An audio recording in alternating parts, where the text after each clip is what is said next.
por quien, tú eres por quien vivimos hoy.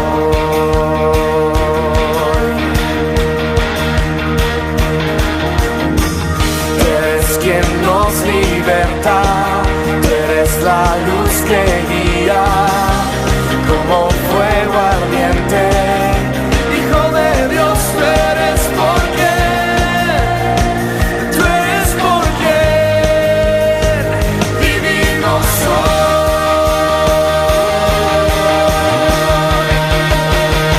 Vamos a cantar con la música del cielo, vamos a cantar alegres porque escuchas cuando cantamos para exaltar tu nombre.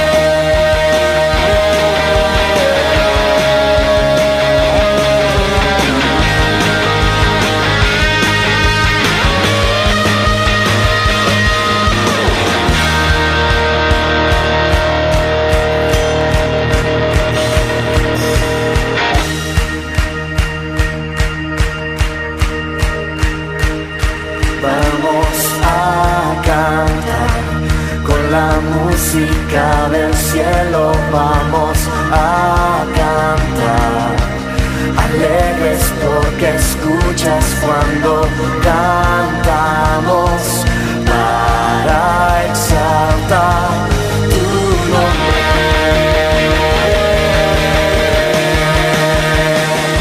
Vamos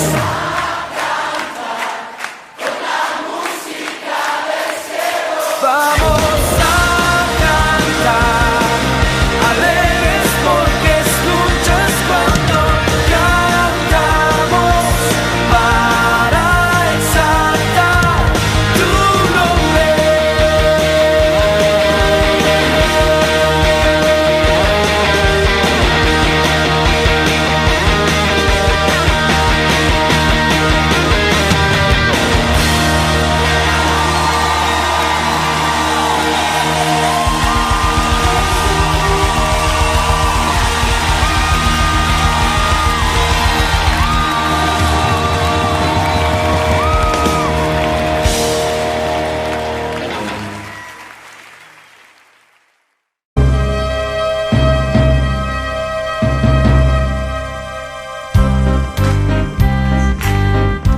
Gracias al Señor porque nosotros ahora somos sacerdotes del nuevo pacto, ministros del Espíritu, llamados a oficiar delante de su presencia, llamados a estar en el lugar santísimo, celebrando a su nombre. Aunque otros canten para otros dioses, nosotros cantaremos para Jehová. Aunque otros canten para otros dioses, hechos de metal, de madera o de bronce, yo alabaré el nombre de Jehová, el nombre de Jehová alabaré. Porque soy un sacerdote llamado a ministrar en su presencia, y ahora alabaré el santo nombre bendito de Jehová. Aunque otros canten, Aunque otros canten para otros dioses, hechos de metal, de madera o de bronce, yo alabaré el nombre de Jehová, el nombre de Jehová alabaré. Aunque otros canten para otros dioses, hechos de metal, de madera o de bronce, yo alabaré el nombre de Jehová, el nombre de Jehová alabaré. ¿por qué? Dilo. Porque soy un sacerdote llamado a ministrar en su presencia, y ahora alabaré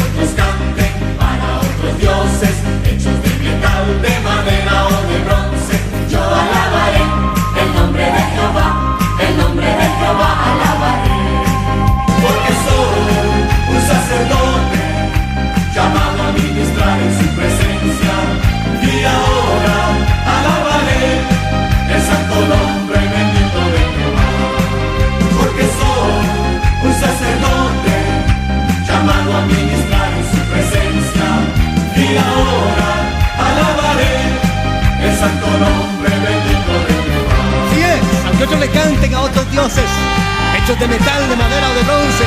Nosotros celebramos el nombre de Dios. Así de que levanta tu voz y celebra su nombre. Señor.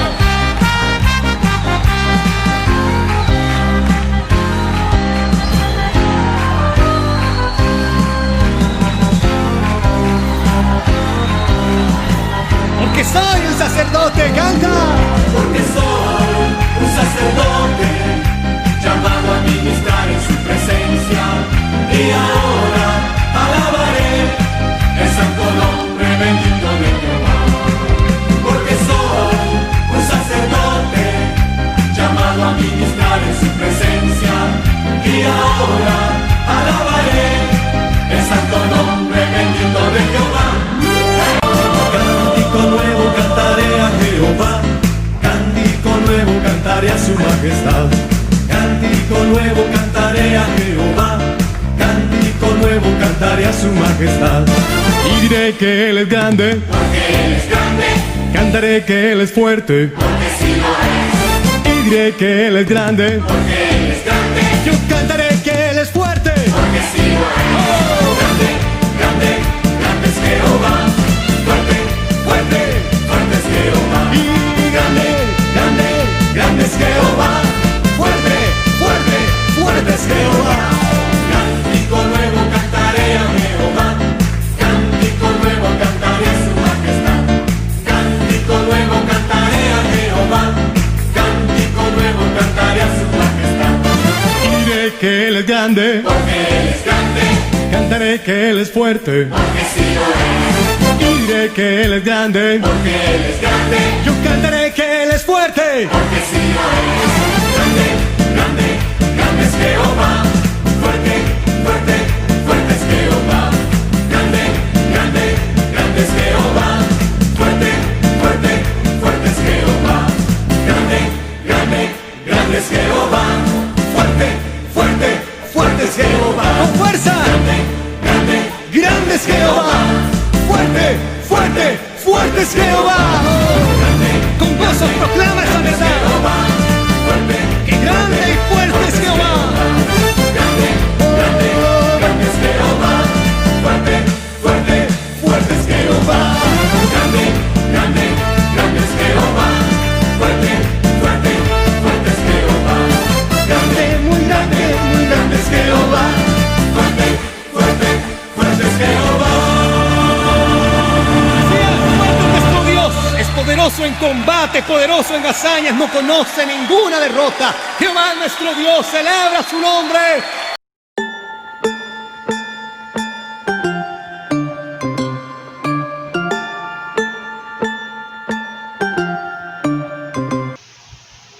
Muy buenos días, mis amados amigos, hermanos, familiares que nos ven a través de este canal de YouTube, el canal Jorge Romero, dedicado a la predicación de la palabra de Dios.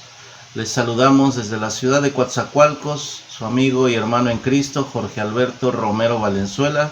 Es un gusto nuevamente volver a vernos a través de este medio para compartirles un mensaje de parte de Dios con la bendita y poderosa palabra que edifica, que sana, que restaura y que nos da guía para nuestra vida. El tema de este domingo, amados hermanos, es equilibrio en la vida.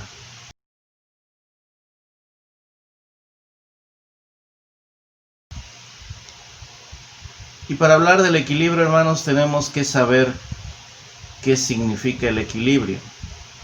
Si algunos retroceden, siendo adultos, retroceden en la memoria años, algunos aprendimos a andar en bicicleta y ahí se necesita mucho del equilibrio. Una vez que después de 2 o 3 caídas, algunos raspones quizás, aprendimos a mantener el equilibrio en la bicicleta, muy difícilmente nos volvimos a caer, a menos de que alguien se nos atravesara o chocáramos con algún obstáculo, ¿verdad? Pero aprendimos a mantener un equilibrio en la bicicleta. En la vida que Dios nos regala es muy parecido. Tenemos que aprender a vivir cada día con un equilibrio, y esto qué mejor que ponerlo en las manos de Dios y que sea su palabra la que nos ayude a llevar una vida equilibrada, una vida con una familia equilibrada y a guiar a nuestros hijos hacia esos caminos donde tenemos que aprender lo que Dios quiere para nosotros, palabras de bendición, que trae una cita para esta enseñanza, equilibrio en la vida. Eclesiastés capítulo 3, verso 1 al 8.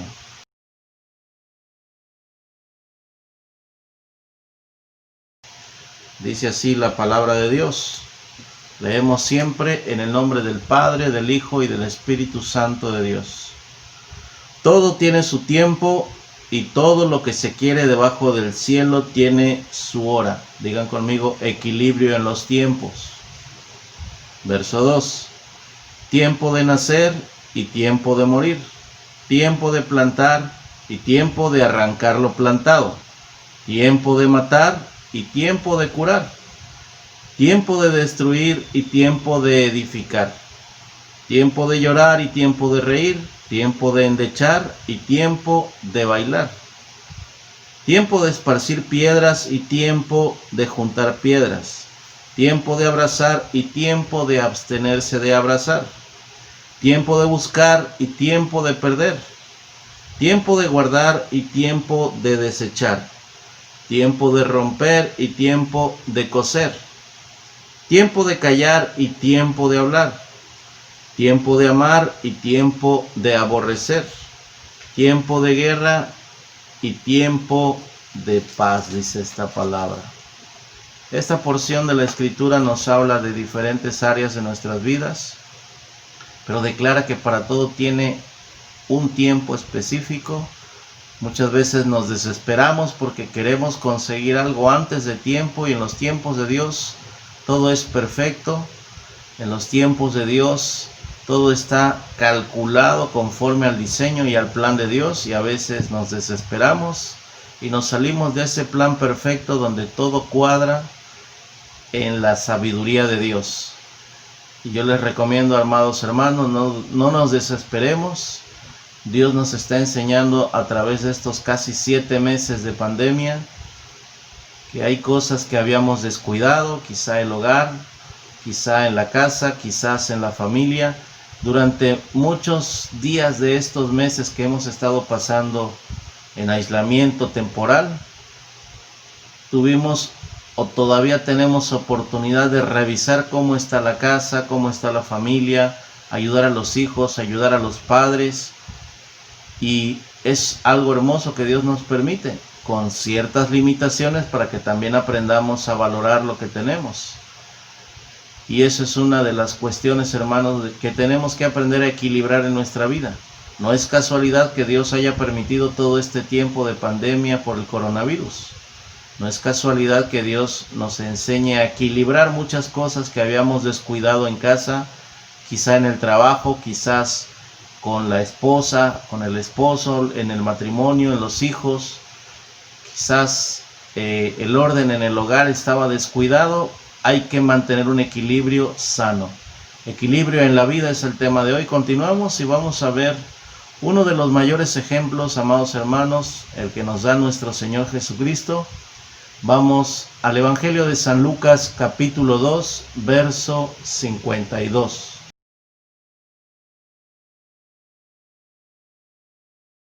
¿Estamos listos? Leemos, dice el verso 52. Y Jesús crecía en sabiduría y en estatura, y en gracia para con Dios y los hombres. Una de las cuestiones que debemos aprender del Señor Jesucristo es que es todo equilibrio. Siempre buscaba estar en orden con los hombres y con Dios. Dice la Escritura que crecía en tamaño, en estatura, pero también crecía en sabiduría. Y es uno de los mejores ejemplos que podemos tener para nuestros hijos, para nuestros familiares, sobrinos, nietos, primos. Estamos viendo a los niños pequeñitos, hay que ayudarles a que crezcan no solamente en estatura, hay que ayudarles a que crezcan también en sabiduría. Y la Biblia declara que el principio de toda la sabiduría es el temor de Jehová, el respeto reverente a Dios y a su palabra, en guardar los mandamientos y caminar conforme Jesucristo anduvo. Dice la Biblia que Jesús fue un niño que fue creciendo, pero crecía en gracia para con los hombres. Trata bien a los demás, trata a los demás como quieras que te traten, y enseña esto a tus hijos. Enséñalo a tus sobrinos, a tus nietos, a que traten con cortesía, con amabilidad, con educación, a los semejantes, a los vecinos, al que recoge la basura en el camión todos los días, aquellos que nos tratan bien o nos tratan mal. Trátalos con cortesía, con educación, y verás que muchas cosas van a cambiar alrededor de tu entorno, alrededor de tu familia. Y tus hijos, tus nietos, tus sobrinos, tus familiares y los míos van a crecer en un equilibrio sano y van a tener una educación que va a abrir muchas puertas. Jesús es el ejemplo más claro. Él crecía desde niño en gracia para con Dios y para con los hombres. Debemos aprender desde niños a buscar al Señor, y qué mejor que desde una tierna edad se les enseñe la verdad de la palabra de Dios. Cuando fuere viejo, dice la Escritura, si instruimos a los niños en su camino, cuando sean viejos no se apartarán. En esta palabra dice que los borrachos no entran al reino de los cielos, ni los maldicientes, ni ninguno de los que obra voluntariamente haciendo la maldad, los pecados. Si eso le enseñamos como camino recto a un niño desde pequeño, a una niña desde pequeñita, cuando sea grande, cuando crezcan y sean adultos, van a ser hombres rectos, temerosos de Dios, mujeres que vivan en santidad, hombres y mujeres apartados de toda clase de mal, porque desde niños crecieron en gracia para con Dios y para con los hombres. Qué precioso ejemplo de nuestro Señor Jesucristo. Él buscaba crecer en estatura, él sabía que tenía que tener gracia para con Dios y para con los hombres también. Vamos a leer uno de los proverbios, en Proverbios capítulo 16, verso 32. Vayamos casi a la mitad de la Biblia. Se encuentra Salmos, el libro que sigue es Proverbios. Proverbios 16, 32.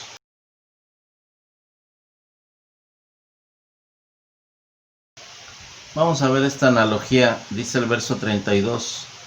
Mejor es el que tarda en airarse que el fuerte, y el que se enseñorea de su espíritu que el que toma una ciudad. Dios nos enseña una reflexión muy importante. Es mejor aquel que tarda en enojarse contra todo o contra todos. Es mucho mejor que alguien fuerte, que alguien que tenga fortaleza.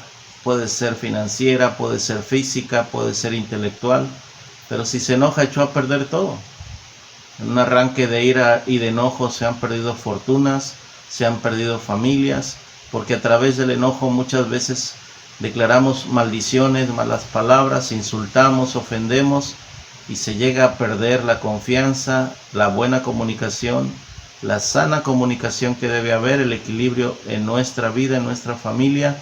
Y por causa de un enojo se han perdido familias, se han roto matrimonios, por causa de un pleito, de un enojo que no se ha sabido perdonar, muchas cosas se han perdido, bendiciones muy grandes. He visto en familias que se han perdido por causa de llevarse por el enojo, ese sentimiento que le damos lugar, y la Biblia dice que es mejor el que tarda en airarse que el fuerte. Es mejor controlar la ira, el enojo. Es mejor que tener fortalezas, pueden ser físicas, pueden ser económicas, pueden ser de sabiduría. Hombres fuertes han caído por un enojo, por una locura. ¿Qué más dice esta palabra? Dice, y el que se enseñorea de su espíritu es mejor que el que toma una ciudad.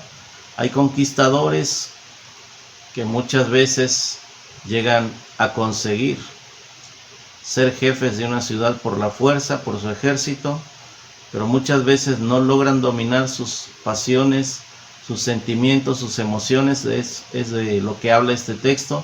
El área espiritual de una persona, aunque puede ser un guerrero extraordinario, un conquistador, llega el momento que si no logra dominar su espíritu, su temple, su temperamento, puede echar a perder una ciudad completa, un país. Y no sirve de mucho haber conquistado una ciudad, haber conquistado quizá una familia, haber conquistado quizás un buen empleo. Si no logramos dominar el espíritu, que es donde está la toma de decisiones, se pueden llegar a cometer muchos errores. Por eso dice esta escritura que hay que aprender a dominar al espíritu, nuestro espíritu humano, que es donde está el razonamiento, la capacidad de dar una respuesta, la capacidad de bendecir con la boca, no de maldecir, dice la escritura. Nuestra boca está hecha para bendecir y no para maldecir. Es algo que es muy práctico, muy importante para la vida diaria, y tener un equilibrio sano delante de Dios y delante de los hombres. Vamos a ver, amados hermanos, ahora el próximo consejo que Dios nos da para llevar una vida en equilibrio. Damos lectura a esta porción de la Biblia, Santiago capítulo 3, verso 11 al 18.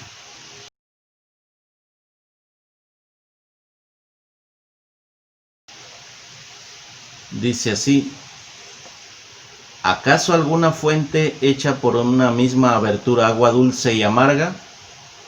Hermanos míos, ¿puede acaso la higuera producir aceitunas o la vid higos? Así también ninguna fuente puede dar agua salada y dulce. Esto nos enseña que de una vida, en una persona, no pueden salir siempre cosas buenas y cosas malas. No debe de ser así. Sobre todo si nosotros nos llamamos cristianos o decimos serlo. Cuando en alguna ocasión se nos escapen malas conductas, hay que reflexionar, pedir perdón a Dios. Y si ofendimos o insultamos a alguien, no dejar pasar mucho tiempo. Si es posible ese mismo día, retractarnos, pedir perdón y declarar que nos hemos equivocado. Porque no es posible que de nuestra vida salgan cosas buenas y cosas malas al mismo tiempo. Es lo que nos está enseñando esta palabra. De una fuente no pueden salir dos tipos de agua, dos tipos de comportamientos no pueden salir de una persona. O te comportas bien o te comportas mal. La escritura dice en Apocalipsis que ojalá fueses frío o caliente, alguien que está totalmente separado de Dios o alguien que está encendido en el fuego del Espíritu Santo de Dios y que está siempre pendiente de la obra de Dios, de sus mandamientos, de su palabra, de tener comunión con Dios, de tener oración, ayunos. Y esa es una vida en el fuego, en el calor de Dios. Pero dice Dios en esa porción de Apocalipsis: por cuanto eres tibio te vomitaré de mi presencia, dice Dios. Qué terrible es que por causa de ser como esta fuente que salen, dice la escritura, no debe de salir agua dulce ni salada. De la vida de una persona que salen muchas obras buenas, pero también obras malas, Dios le llama tibieza espiritual. Y no debe de ser así, dice esta palabra. Vamos a continuar leyendo el verso 13. ¿Quién es sabio y entendido entre vosotros? Muestre por la buena conducta sus obras en sabia mansedumbre. Pero si tenéis celos amargos y contención en vuestro corazón, no os jactéis, ni mintáis contra la verdad. Porque esta sabiduría no es la que desciende de lo alto, sino terrenal, animal, diabólica. Porque donde hay celos y contención, allí hay perturbación y toda obra perversa. Pero la sabiduría que es de lo alto es primeramente pura, después pacífica, amable, benigna, llena de misericordia y de buenos frutos, sin incertidumbre ni hipocresía. Y el fruto de justicia se siembra en paz para aquellos que hacen la paz. Bendito es el nombre de Jesucristo. Amados, Dios nos habla muy fuertemente de cosas terribles que a veces hacemos. Hay sabidurías que están fuera del equilibrio de Dios, que no son de Dios. Y habla iniciando de celos amargos, de contención en nuestro corazón, deseos de estar peleando, de estar haciendo daño a los demás. Y dice aquí que no debemos de jactarnos, ni debemos mentir contra la verdad. Está sonando el caso muy fuertemente, tristemente, de un apóstol de Miami y su esposa, una profeta. Hablo de Guillermo Maldonado y Ana Maldonado. Tristemente ellos no han podido reconciliar sus diferencias. Hemos orado al Señor por ellos, pero se cumple muchas veces la palabra de Dios en la vida de una persona, por más intercesiones que se hagan. Si una persona sigue cometiendo error tras error, y está en esta porción de la palabra lo que ellos han cometido. Ana, la profeta de la iglesia El Rey Jesús, junto con su esposo, el apóstol Guillermo Maldonado, ellos han venido cometiendo ciertos errores. No es mi trabajo juzgarlos, ese trabajo es de Dios, pero podemos aprender de ellos, podemos orar por ellos y pedirle a Dios que los restaure si es su voluntad, y pedir al Señor que no sigan cometiendo errores, porque se desprende algo muy importante. La profeta Ana declaró unas palabras en un video, el último que subió en su Facebook o en su red social. Vi ese video y ella declara que su mentor espiritual, su padre espiritual, lo llamó ella así, su guía espiritual, su cobertura espiritual, oró por ella, la bendijo y le dijo: adelante con tu divorcio. Y tristemente, después de algunos días, hay un comunicado oficial de ese mentor, de ese guía espiritual, de esa cobertura que ella habla, y desmintió totalmente el haber aprobado el divorcio. Dice él en una carta escrita públicamente que no aprobó el divorcio y que nunca le aconsejó que se divorciara. Y habla de varias cosas, pero no es nuestro interés profundizar en eso, sino aprender lo que dice esta palabra. Dice que aquí hay celos amargos y contención en vuestro corazón. No os jactéis ni mintáis contra la verdad. Esta mujer mintió y es algo público, por eso lo comento. Está en las redes sociales. Si ustedes buscan el líder, no recuerdo el nombre ahorita, del pastor de Guillermo Maldonado y de Ana la profeta, su esposa, pero este varón emitió un comunicado público oficial declarando que esta mujer llamada Ana mintió, que él nunca le aprobó el divorciarse, y ella días antes había declarado públicamente en sus redes sociales, en un video que ella grabó, ella dijo que su mentor, su autoridad espiritual, su padre espiritual le había aconsejado, que había orado por ella y la había bendecido para que siguiera adelante sirviendo a Dios.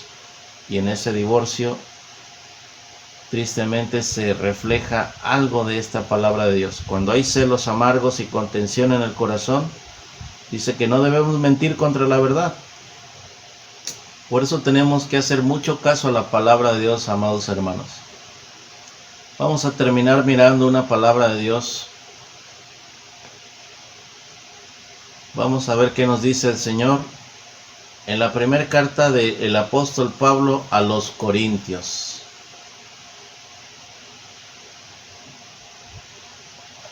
Primera carta de Pablo a los Corintios, capítulo 2, versos 4 al 16.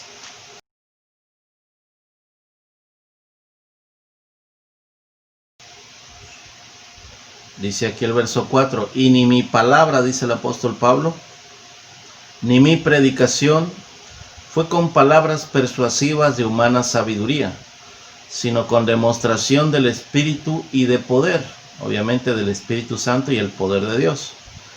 Dice el 5: para que vuestra fe no esté fundada en la sabiduría de los hombres, sino en el poder de Dios. Digan conmigo: el correcto equilibrio.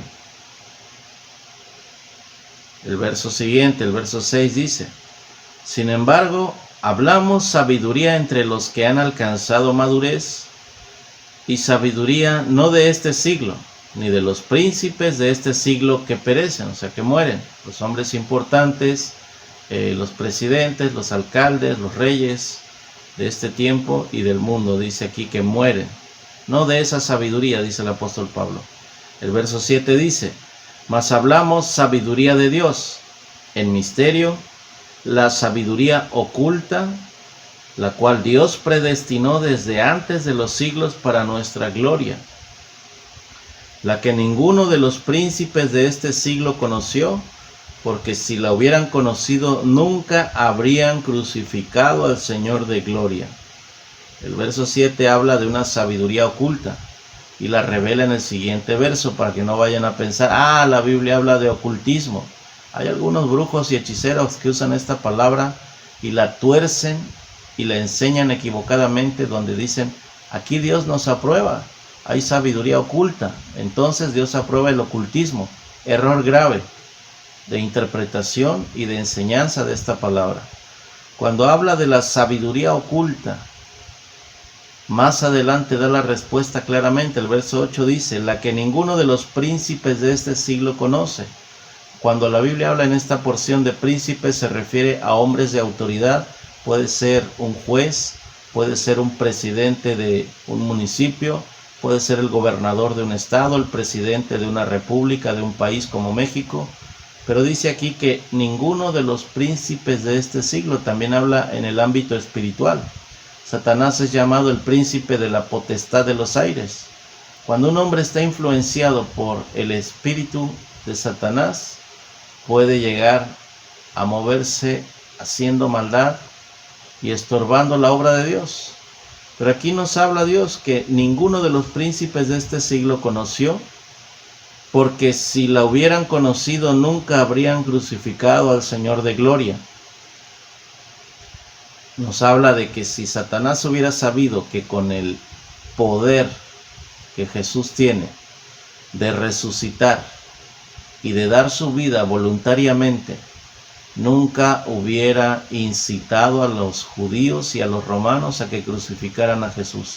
Satanás impulsó la muerte de Jesucristo a través de principados, a través de hombres de autoridad como el centurión romano, como el emperador de Roma, que aprobó la muerte de Jesús, como los sumos sacerdotes del Sanedrín, que presionaron para que Jesús fuera crucificado, hombres de autoridad principales, príncipes llama esta palabra.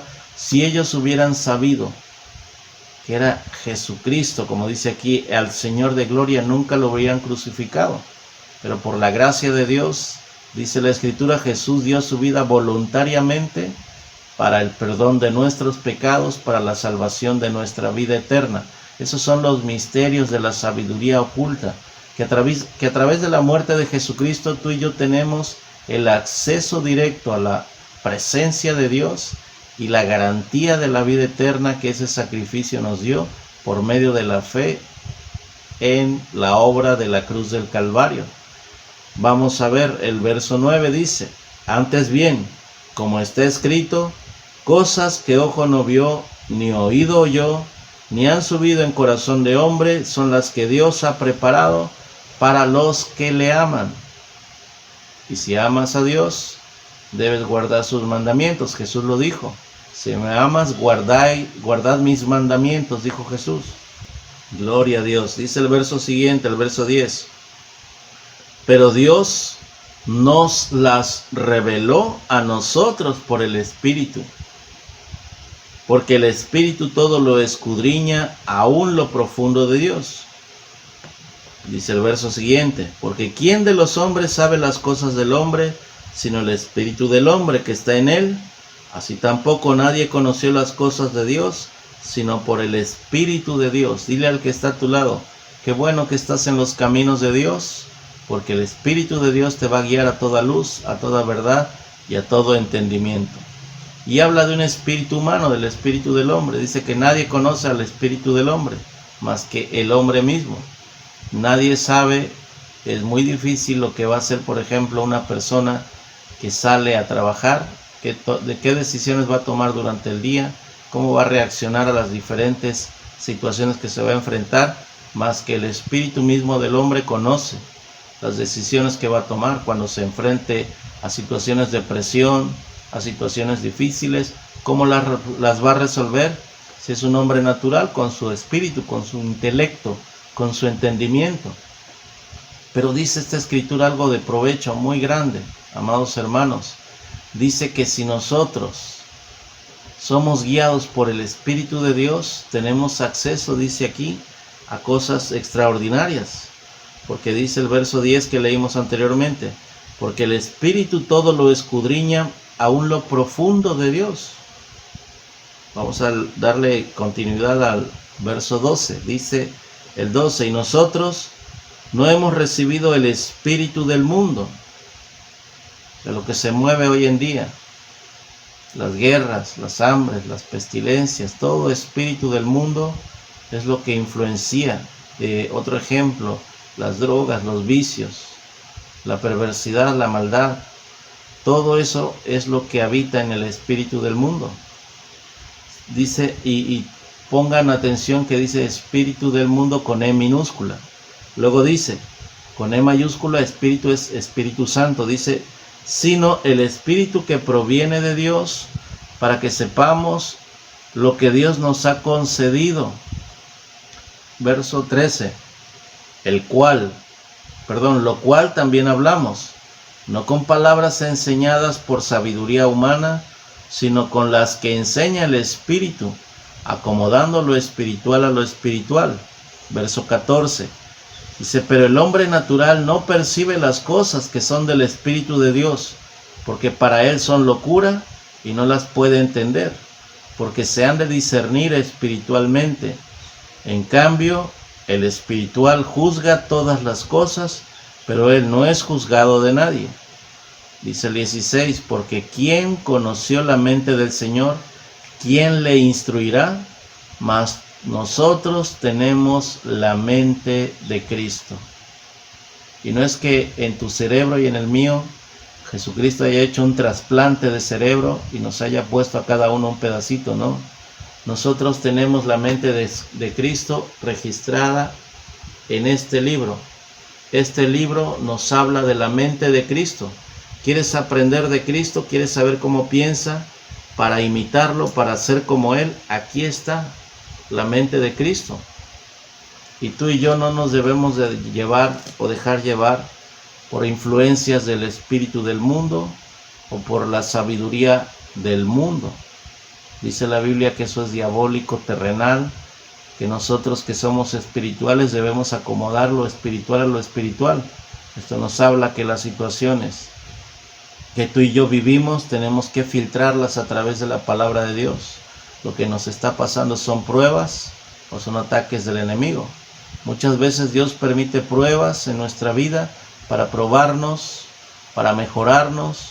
Muchas veces nos prueba en la paciencia, nos prueba cómo vamos a reaccionar a diversas situaciones, y lo hace para que seamos mejores hijos de Dios, para que haya un mejor equilibrio en nuestra vida y para que podamos enseñar de manera correcta a muchos con nuestro propio ejemplo.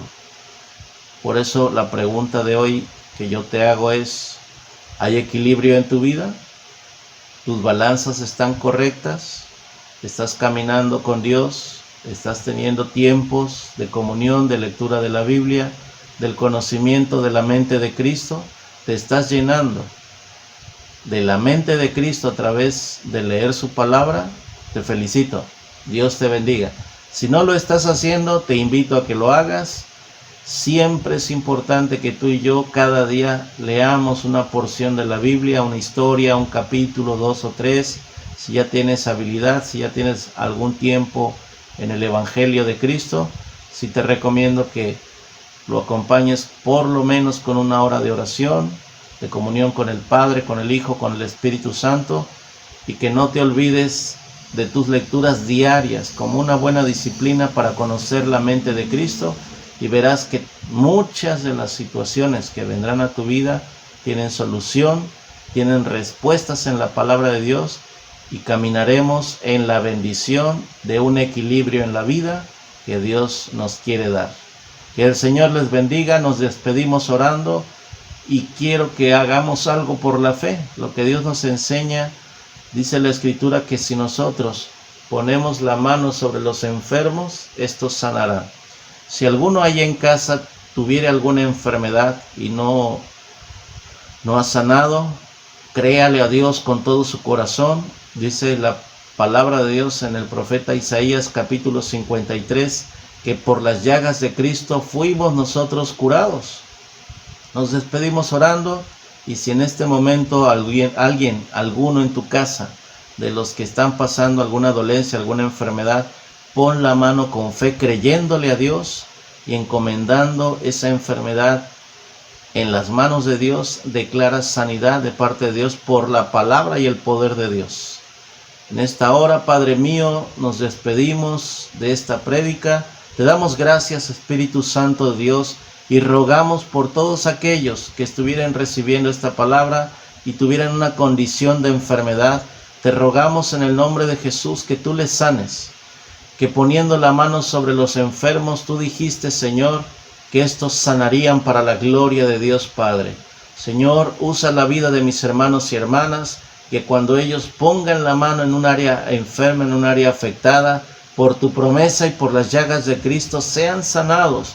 Tu palabra dice que pondríamos la mano sobre los enfermos y estos sanarán para la gloria de Dios Padre. Y creemos por la fe que tú declaraste tu palabra y tu palabra es verdad. Y por medio de la fe, Señor, declaramos bendición en cada hogar, prosperidad, y que la paz de Cristo siga estableciéndose en cada hogar, en cada corazón, en cada familia, para que logremos equilibrio en nuestra vida.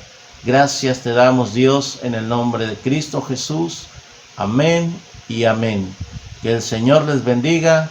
Nos veremos el próximo domingo mediante la gracia de Dios. El Señor les bendiga.